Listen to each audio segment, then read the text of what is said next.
بسم اللہ الرحمن الرحیم۔ شروع اللہ کے نام سے جو بڑا مہربان نہایت رحم والا ہے۔ حضرت ابو ہریرہ رضی اللہ تعالی عنہ نے کہا کہ رسول اللہ صلی اللہ علیہ وسلم نے بتلایا کہ اللہ فرماتا ہے کہ 3 قسم کے لوگ ایسے ہیں جن کا قیامت میں خود مدعی بنوں گا۔ ایک تو وہ شخص جس نے میرے نام پر عہد کیا اور پھر وعدہ خلافی کی۔ دوسرا وہ جس نے کسی آزاد آدمی کو بیچ کر اس کی قیمت کھائی۔ اور تیسرا وہ شخص جس نے کسی کو مزدور کیا، پھر کام تو اس سے پورا لیا لیکن اس کی مزدوری نہ دی۔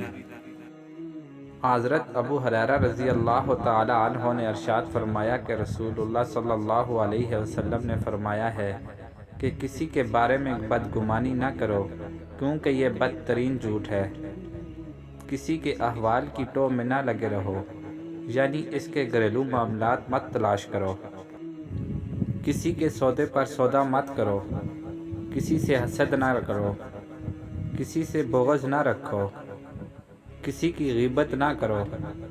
تم سب خدا کے بندے اور بھائی بھائی بن کے رہو۔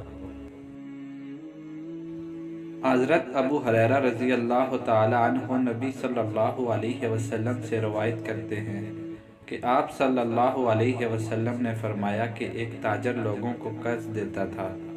جب کسی کو تنگ دست پاتا تو اپنے نوجوانوں سے کہتا کہ اس کو معاف کر دو، شاید کہ اللہ تعالیٰ ہم لوگوں کو بھی معاف کر دے۔